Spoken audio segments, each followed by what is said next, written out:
La crisis financiera del 2008 tiene estos detonantes. Ocurre que en Estados Unidos hubo un periodo muy prolongado de bajas tasas de interés en la economía de los Estados Unidos por factores adicionales, ¿no?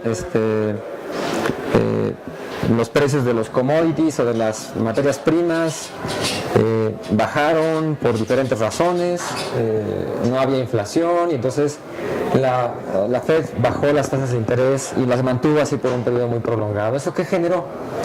Eso generó primero por un lado un boom inmobiliario. Todos en Estados Unidos tenían acceso a créditos hipotecarios, incluso personas que no eran sujetas de crédito. Se sabía que los bancos estaban ofreciendo créditos hipotecarios a personas tanto así como, no es un peyorativo, pero por ejemplo a los bienes, ¿no? Equivalentes en Estados Unidos, ¿no? Personas que no tenían un ingreso fijo, personas que no tenían historiales crediticios, personas que no tenían garantías para adquirir un crédito hipotecario, que normalmente serían todas esas características harían que fueran sujetos de crédito.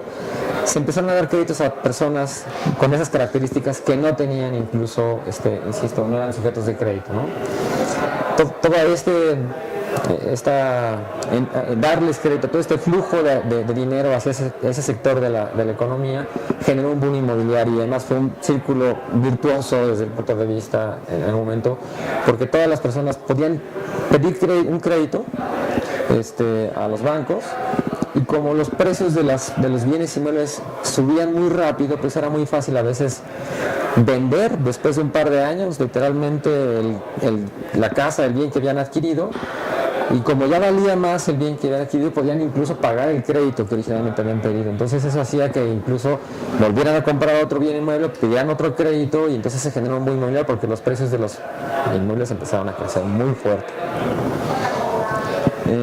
Y bueno, pues los bancos empezaron a dar estos créditos a este sector de la economía porque necesitaban que sus dineros rindieran más. Ese fue un poco el problema, ¿no? Como las tasas libres de riesgo se llaman, que son las que ofrece la Fed, eran muy bajas, pues los bancos tuvieron que buscar alternativas para invertir en algo que les rindiera más, ¿no? Y fue dando créditos hipotecarios. Pero lo mismo pasó después también con muchos inversionistas institucionales que se llaman, empezaron a demandar bonos que tuvieran una tasa de interés mayor. Y bueno, pues los bancos de inversión, que son estructuradores con ingeniería financiera, empezaron a crear instrumentos nuevos, muy innovadores, que ofrecían mayores tasas de interés. Y a esos instrumentos se les conocía como mortgage-backed securities, o instrumentos respaldados por hipotecas, que ofrecían mayores tasas de interés y que en esencia lo que hacían era empaquetar de todo el pool de créditos que tenía una institución financiera, los empaquetaban y los bursatilizaban, es decir, los vendían en el mercado.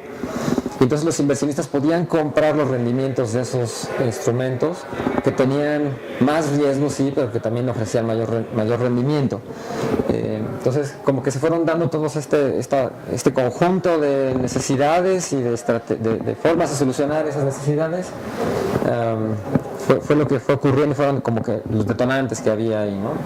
¿Qué pasó en algún momento? Pues que cambia el resto de la economía global, empiezan a subir los precios de las materias primas, empieza a haber inflación dentro de Estados Unidos y la Fed tiene que subir las tasas de interés de su economía para bajar la tasa de inflación. ¿Y eso qué hizo? Hizo que las personas que originalmente, al subir la tasa de referencia, suben la tasa también de los créditos hipotecarios, ¿no?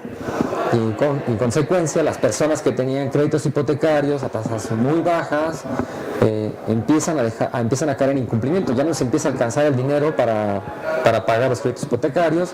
Como los créditos hipotecarios estaban empaquetados en instrumentos, esos instrumentos también empezaron a dejar de pagar intereses, y entonces se convirtieron en bonos basura, que es como se conocen después, ¿no? Eso, ¿y eso cómo ocurre en una crisis? Bueno, eso ¿qué acaba pasando en una crisis? Lo que acaba pasando es que los mayores inversionistas de los bonos basura resultaron ser un banco de inversión y una aseguradora. En Estados Unidos el sistema financiero no está estructurado como acá en México. En México los bancos son bancos múltiples, es decir, que realizan muchas funciones. Pero en Estados Unidos hay bancos especializados en invertir nada más, ¿no? Hay bancos de ahorro, por así decirlo, de ahorro y préstamo, y hay bancos que son bancos de inversión que se especializan en invertir. Y bueno, pues resulta que uno de estos bancos, uno de los mayores tenedores de estos bonos basura era un banco de inversión, Lehman Brothers. Esta institución, Lehman Brothers, también resulta que era una empresa, un banco de inversión con muchas relaciones financieras, con muchas operaciones, estaba muy vinculado al sector financiero y cuando empieza a ver que parte de sus activos, una buena parte de su cartera empieza a bajar de precio porque los bonos basura ya no valían nada, al estar incumpliendo ya no valían nada, se tiene que declarar en quiebra. Y las autoridades financieras de Estados Unidos deciden no rescatar al banco Lehman Brothers. Deciden dejarlo que quiebre, un poco por un problema que siempre existe con los contribuyentes, ¿no? Si se rescata al banco de inversión, entonces se estaría utilizando el dinero de los contribuyentes en rescatar a los accionistas de ese banco, y entonces deciden no rescatar a Lehman Brothers. El problema de no rescatarlo fue que Lehman Brothers también tenía muchas relaciones con una aseguradora, AIG. Y entonces, al no rescatar a Lehman Brothers, AIG también se tiene que declarar en incumplimiento, y entonces se desata una cadena de confianza. Todo el mundo pierde la confianza en todo el mundo.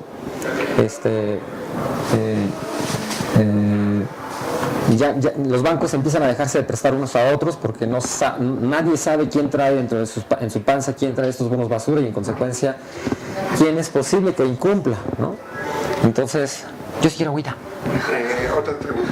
Bueno, acá.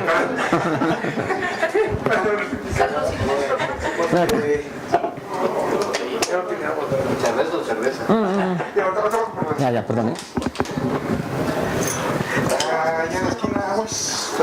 Vendían y todo eso. ¿Ya? No, ¿por qué? Bueno, entonces, pues no sé si ya les alcancé a transmitir todo el relajo que se hizo, ¿no? Se hizo un relajo porque, pues, como nadie sabía quién traía en su panza estos bonos basura, pues los bancos en general no estaban dispuestos a prestarle a otro banco porque no sabían si ese iba a venir con B de vuelta o no. El problema fue que las autoridades financieras de los Estados Unidos tampoco pudieron determinar las exposiciones de los participantes y sus relaciones, y no tuvieron elementos para inyectar confianza al mercado. Es decir, no tuvieron información, no tenían la información que necesitaban para poder tomar una decisión.